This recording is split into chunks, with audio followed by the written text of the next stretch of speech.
Well, hello and welcome to another edition of Health Solutions with Shawn and Jenn Needham, where Team Needham discusses everything healthcare. I'm your host, Shawn Needham, and my wife is busy working in the pharmacy, so she will not be joining us today.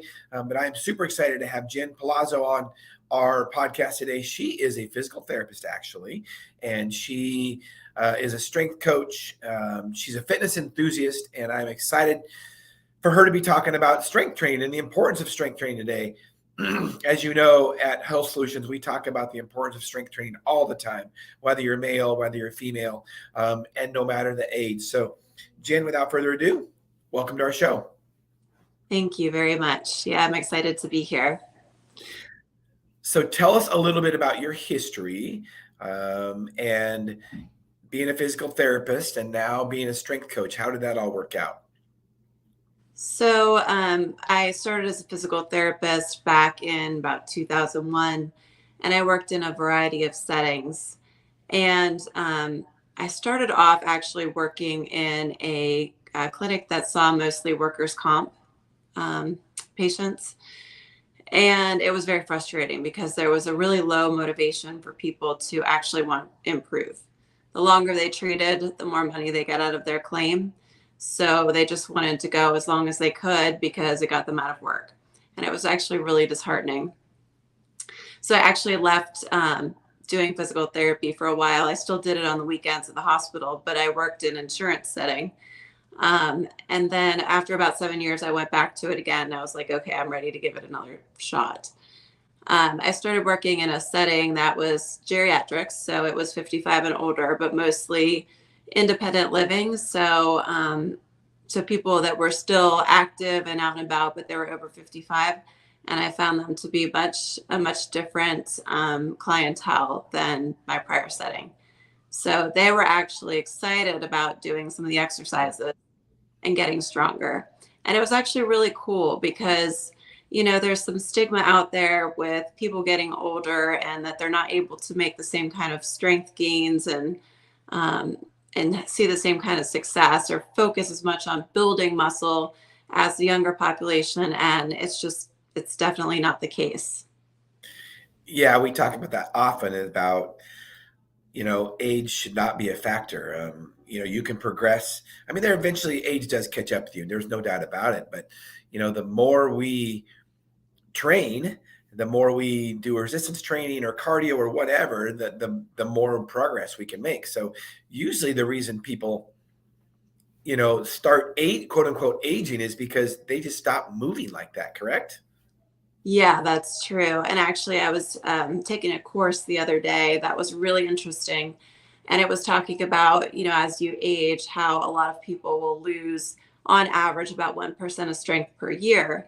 And that's both loss of muscle fibers and the size of the muscle fibers.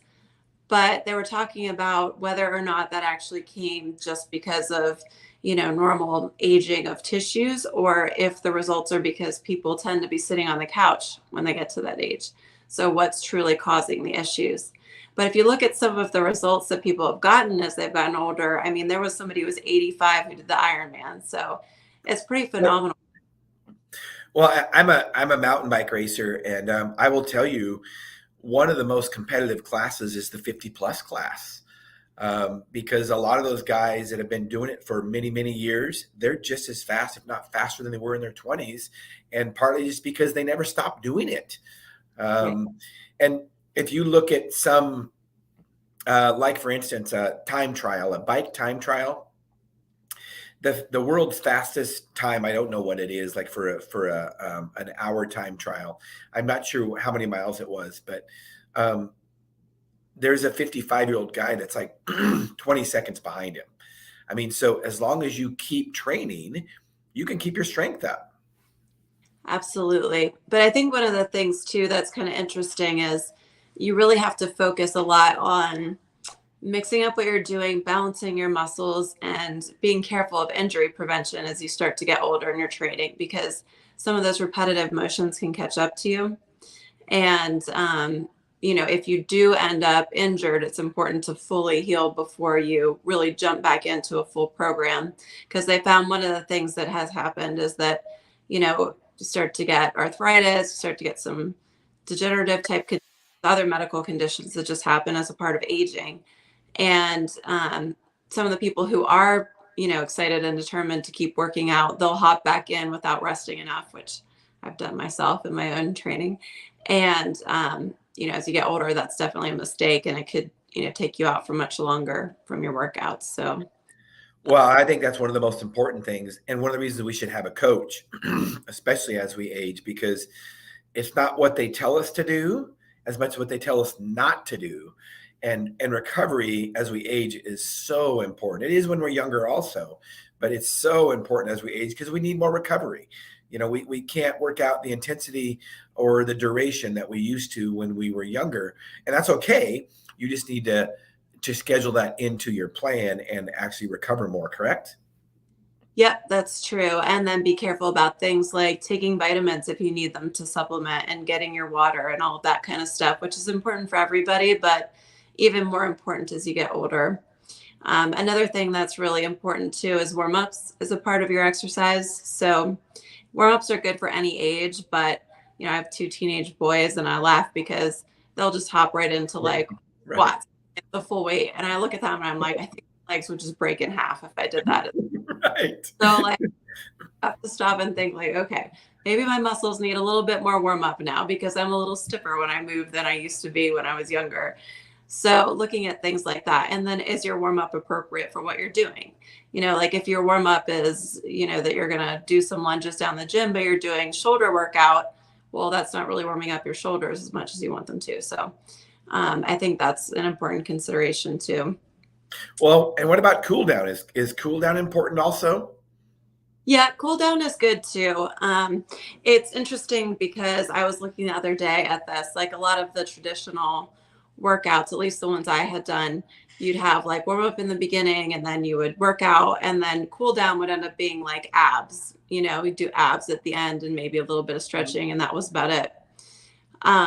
But a lot of the research that's coming out on core strengthening talks more about, it's a muscle just like the rest of your muscles. So that's something that should be trained like the rest of your muscles. It shouldn't be light. You've got to load it, and you should be doing multiple sets instead of just one set at the end as a part of the cool down. So I think, depending on how intense your workout session is, cool down is important, but it's just maybe more of a light, like walking around if you did intense running or something like that. And then stretching. It's a good time to stretch because your muscles are warm at that point. That makes a lot of sense. So tell us how important, you have an Instagram, and we'll share that later, but it's Eat, Love, Lift. So tell us how important diet is when it comes to training. Yeah, diet's really everything. And it's funny because a lot of the people who will ask me about what they should do to be in better shape and be healthier, really their focus is, how do I lose weight? That's what a lot of people are Right. concerned about, and that's what they're thinking about. And, some of the common misconceptions are that, well, if I do a lot of sit-ups, I'll lose weight in my waist, because that's the part I'm working out. So that's where it will come from. Or, that if they just work out a whole bunch, they can out-train a bad diet. And unfortunately, that's just not true, because about 80% of your results are going to come from what you eat. So diet is everything. And then, you'll see people say, okay, well, I want to lose weight, so I'm just going to cut a bunch of calories. Well, that's not always the best either, because you've got to watch what you're eating, not just how much you're eating, especially if you're trying to build muscle, and you need, proper building blocks for the muscle to build. So making sure that you get a nice balanced diet, looking at, what kind of macronutrients you're getting even before a workout is good. And then recovery afterwards. So it makes a difference. Well, one of the things that I like to tell people about diet is that, we have to eat to live. We cannot go without eating, but we can go without lifting or running or exercise. We can go without exercise. I'm not going to say it's not going to make us healthier, but we won't die if we don't exercise. So diet trumps exercise. And even when you look at the top caliber athletes, whether it be endurance athletes or whether it be a bodybuilder, their main focus, like you said, even you said 80% of it is diet, and maybe you're talking about the average person, but I think even with a high caliber athlete, or maybe even more so, more than 80% is probably diet. What are your thoughts there? Yeah, I mean, definitely, especially if you're looking to develop a lot of power and really building the muscle. Yeah, and more of it could be there.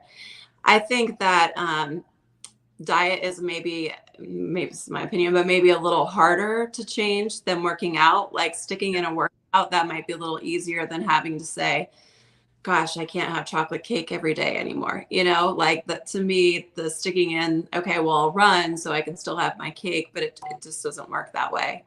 So I think that people don't necessarily want to change the habits that they have for eating, or maybe they do. But if you try and do any, research on what's out there in terms of like diet and advice, there is so much that contradicts each other.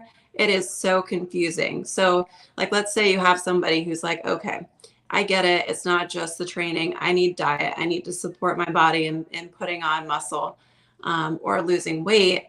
And they're like, okay, let's see what I should do. And they research it. It's crazy. It's confusing. And one study contradicts another study, and then you have to look at what kind of participants they used, who paid for the study to be done. There's just so much out there. So it's a lot. It's kind of overwhelming. Well, speaking of that, let's try to make it less complicated. So if you were going to teach somebody really quick in 1 or 2 sentences, what would you tell them about diet? Well, something I would say is, number one, you got to make sure you have enough protein, because protein is going to be kind of your building block for the muscle. It's what muscles are primarily made out of. And so you want to feed the muscle if you're looking to not only to build muscle, but even just to lose weight. Because about 20 to 30% of the calories you intake from protein, those are used in just breaking down the protein that you eat. So protein is important. It helps you feel full. So that's something important. I personally have cut out all added sugar from my diet. I don't think you have to cut out all sugar, but I would say avoiding excess sugar, the refined sugar, as much as possible is good. It's addictive. It'll make you feel hungry when you're not hungry, and then it causes blood sugar crashes after you have it. So I found it's better to avoid it and just get the natural sugars from fruits. And then another piece, which is interesting, is a lot of people used to look at the timing of when they ate, but the research has shown that overall it's not as important. Maybe before and after a workout it is, but like if you eat later at night or earlier at the morning, it's not as important. You don't have to avoid eating late at night. It's just what you're eating overall, if you're getting the proper nutrients for what your body needs, depending on your training that you're doing. Because obviously somebody who's training a lot is going to need a lot more calories and nutrients than somebody who's not. So I guess that was a very long 1 or 2 sentences. To sum it all up overall, I think you need to look at the quality of what you're eating. I recommend, especially anybody that's just starting this, to track their calories, because it's really enlightening when you start looking at how much you eat every day. So you kind of just keep an eye on it, have an overall goal as to, how many calories you're having, and then make sure those calories you're getting, they're not just sugar or processed food calories. Try and eat as many, whole fruits and vegetables. Shop on the outside of the grocery store, not as much in the aisles, and cook homemade whenever you can. I think that's a good tip right there, is just eat whole foods. Shop outside of the aisles, eat whole foods. If it doesn't rot, don't eat it. And I think that's going to be you're going to be a lot better off than if you eat processed foods, because a lot of those processed foods have a lot of added sugar, and they're just not satisfying, satiating. Whereas if you eat real food, just like you're talking about fruit, the keto people will tell you how bad fruit is for you. But the reality of it is, even if an apple does have sugar in it, I dare somebody to eat too many apples. I think it's very difficult. I love apples, and I can't eat more than one usually, because you're just full after one. Yeah, they've got the fiber and the water in them, so it really helps you up. Yeah, I mean, I think with keto, I have some friends who have done keto. My sister did keto for a while. And I think for them, they're really trying to keep their body in that state of the ketoacidosis to keep burning the fat. So they're looking at it from that perspective. And I've seen it work for people. But the problem is, are you really able to sustain that for the rest of your life? Right. And if you're not, it's hard to keep, the results that you had while you're on it, because once you start eating the carbs again, that's your body's preferred source of fuel. And so it's been starved from those for a while. So then it's going to start burning those up and packing on the fat to save for later when it's anticipating you're going to cut them again. Yeah, and the keto people will tell you that glucose is not our preferred source of energy, and they'll say that ketones are, and I'm not buying that. I still think that whether it be, glucose from our food, so carbohydrates from our food, or glycogen from our glycogen stores, which breaks down into carbohydrates, is still our preferred form of fuel, because glucose is still our major source of energy. And sometimes people don't want to admit that, the keto people anyway. True. Yeah. But see, the whole thing is that if you have the sugars and the carbohydrates available, the glucose available for your body to break down, that's usually what it goes to first. That's why they have to cut it out as a part of the keto diet. Otherwise, they wouldn't develop the state that it's in and be able to burn off the ketones as opposed to the glucose. So I don't know. It's interesting. The fad diets, I think are always interesting. I had my best friend last year got married, and she was asking about a diet before her wedding to cut some weight. And she was asking specifically about intermittent fasting and my thoughts on that. And so usually when I get questions on that kind of stuff, if I haven't tried it, I like to try it myself first before recommending or not. I can read what the research says. I know what other people have said, but I like to try it myself and just see. I actually liked that better than some of the others because you're not just cutting out a food group.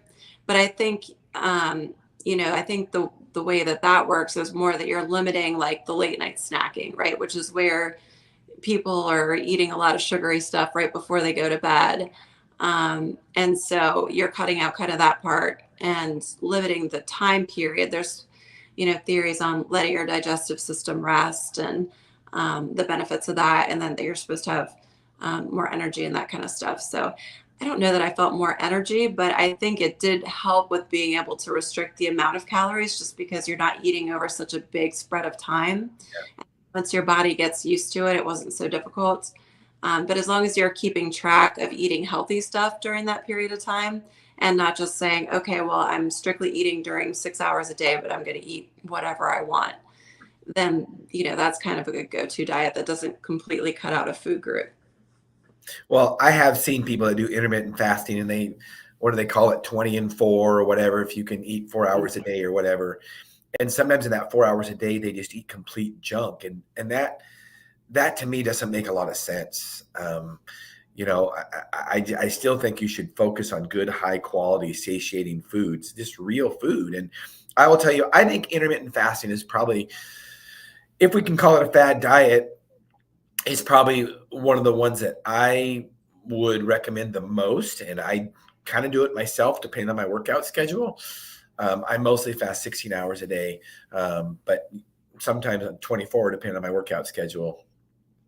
And, if you look at ancestrally speaking, we routinely fasted for days at a time. That's why we're good at storing fat, because we had to, store it as fuel for energy. So I think fasting makes the most sense because, we used to go days without eating when we were hunters and gatherers. We might have a little bit of calories from berries or something like that, but until we had a big hunt, we wouldn't have a lot of calories. So I think fasting makes the most sense for our bodies overall. Yep. I would definitely agree. I had started this whole thing, the Eat, Love, Lift, with a Facebook site. So back in the beginning of that, I had done kind of a focus weeks, and I did one on different diets. And I was looking at some of the older diets that, they're not popular anymore, like Atkins. People don't do that quite as much as they used to. And if you look at what people did on those diets, it was pretty easy to see that it wasn't going to stick around forever. Because I remember I had a friend who we went to a wedding and she was eating prime rib and she's like, I can't have this potato that goes with it because I'm doing Atkins. She's like, can I have all the fat that you just cut off the outside of your steak? I'm going to eat that instead of my potato. And I just remember at the time thinking how disgusting that was. But it's amazing. I mean, these things, they became popular because they work for a period of time. And then you look at like, oh God, what's happening to somebody's cholesterol after they're doing things like that? It's definitely not good. Well, and by the same token, keto, I think keto and Atkins is pretty close to each other. And, when people add extra butter to their food or take a spoonful or a tablespoon of butter to get themselves into keto, that to me doesn't make a lot of sense. I mean, calories are still calories. And I know the keto haters will say something about that, but it's true. I mean, calories are still calories. So you're going to add extra butter to your coffee or whatever, and you think that's going to help you lose weight? I mean, now, if you are truly going into ketosis for health reasons, like you have seizures or something like that, that's or for anti-cancer properties, that's totally different. But for weight loss, if you're throwing extra fat in there to go keto, I don't think that's going to help you lose weight. Yeah. And even if it does, what is it doing to your body? You know what I mean? Like there's other things than just losing weight. There's like what is now happening to your blood pressure or your cholesterol, things like when you have that much. But I do want to because I probably a lot of people are going to be annoyed at and not bashing any diets. I think anybody trying any diet, good for you. I feel like you should bet yourself on because it's way better than the people that are out there that are like, I can't do it. I'm just not even going to bother to try. So I think anybody doing anything is good, but I just think there's better ways and there's worse ways to do things. I had actually looked at some of the research, which was interesting, on cholesterol in food. I don't know if you've seen any of that. Because, way back in the day, they used to say, egg whites and margarine and don't eat anything like has the fats in it. And then, obviously that was the recommendation doctors were giving and low cholesterol diets. And then they found that the majority of people don't really respond in a big way to the dietary cholesterol that you're eating. There was a group of people that are called hyper responders that they did respond to like the dietary cholesterol that was intaken, but the majority of people didn't have a big response one way or another to the cholesterol that was eaten. So it's kind of interesting. I had done a post in the beginning about egg yolks because for a long time, everybody's like, just eat egg whites. And you could buy like those containers of just egg whites in the store. But then you're missing all the good nutrition that's in the yolk. And people were saying, well, my cholesterol, whatever. But the majority of people, like I said, they ended up being fine eating that stuff. So it's interesting. But if you were somebody who's a hyper responder, you're doing keto and you're putting a bunch of butter in your coffee, that might not be great. Well, and I'm with you. The only diet I'm against is the SAD diet, the standard American diet. That's the only diet I don't think people should follow. I'm not a big fan of vegan. I think that we should get most of our protein from meat. I think red meat especially has so many good properties and is so nutrient dense. Other than that, I'm with you. You got to find out what diet works for you. And if keto works for you, then great. Because I'm all for, finding a diet that works for you. And especially since obesity is, kills more Americans than anything, any way that you can find a diet to help you lose weight and maintain a good, healthy body weight, I'm all for that. Yeah. You know what else I think is interesting and is going to become more and more of a thing is these medications, the injections that they have that have come out for fat loss, which is actually, an off-label side effect of diabetes medication. But the amount of weight loss they're seeing on these drugs is really huge. So my boyfriend actually works in the HR department, and he's the manager of employee benefits for a health system. And we've been talking about these a lot lately because his internal plan covered them for weight loss. And they're so expensive that they're cutting them this year. And he's been having to announce to all the employees that they're not going to cover those anymore. And they're really upset about them. So we've been having discussions about the effects of those. And his point is like, well, what happens if you go to another place to work and they're not covered? The research on those shows that, yeah, you're getting a lot of weight loss from them. But the second you stop taking them, because you're not changing any habits and you're not learning any, new patterns, behavioral patterns, that they're putting the weight right back on. And some are even putting on more than they took off to begin with. So it's going to be interesting to see, because those drugs are really successful at causing weight loss, if more and more people start to get on those versus trying some of the fad diets. Well, obviously, as you know, being a pharmacist, we've been getting lots of calls about those things. And I'm all for any way somebody can lose weight, because being overweight is more dangerous than the drug. True. But again, long term, you've got to change your habits. And if you don't change your habits, then you're going to just put the weight back on. And there is one of those drugs now that I believe actually is FDA approved and indicated for weight loss. But ultimately, it doesn't make sense why, pharmacologically speaking, why it makes you lose weight, is considering it stimulates insulin, which is anabolic and cause a lot of metabolic problems if you have too much insulin. But that being said, I think one of the side effects of that drug is nausea, like semaglutide. It causes a lot of nausea. Well, I wonder if people are eating as much because it causes nausea. Serious question. Yeah.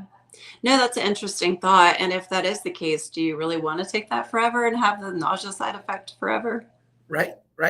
Ultimately, and I know I'm going to get some people that don't like this idea, but ultimately, you got to change your habits. And, I call it hyperactive fork syndrome. And in America, it's rampant. Most of us eat too much because we have an unlimited food supply. So, maybe a drug to help short term, but long term, you have to change your habits. I saw something somewhere, I can't remember where it was, but it was comparing the size of a plate over in Europe to the size of a plate in America. And I think it's really interesting because I think to us, our plate size seems normal. The large plate, it encourages large portion sizes. If you're not paying attention, measuring what you eat, or looking at a comparison to like the size of your hand or whatever, it's really easy to just put a lot on there and just overeat. And I think as time has gone on, we eat bigger and bigger portions. We're busier and busier, so we're paying less attention. Half the time we're eating on the run when we're, going from one place to another.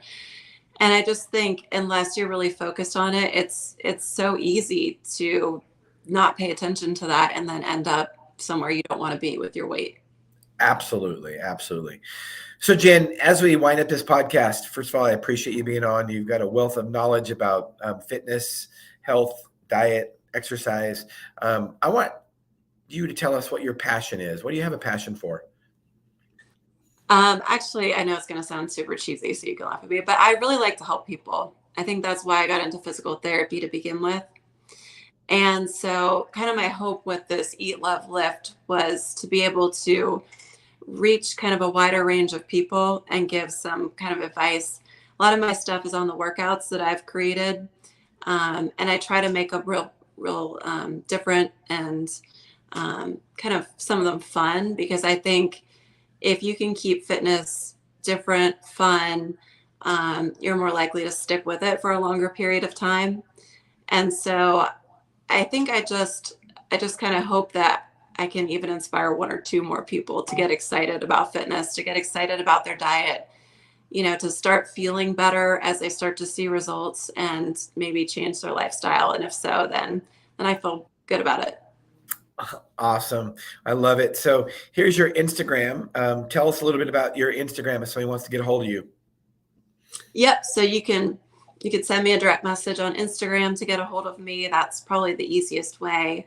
I also have a Facebook page that's Eat, Love, Lift on Facebook as well. So you can send me messages through there, and I'm happy to respond and give you advice and help you however I can. Jenn, well, thank you so much for being on today. Our goal at Health Solutions is to educate and empower individuals to take charge of their own health. And you've helped us realize that goal. So I really appreciate it. Thank you. Thank you. And listeners and viewers, thank you for tuning in to Health Solutions with Shawn and Janet Needham. Tune in Thursday for our midweek podcast scheduled 8 to 9 a.m. Pacific Standard Time. So we'll see you all later. Thank you. Bye.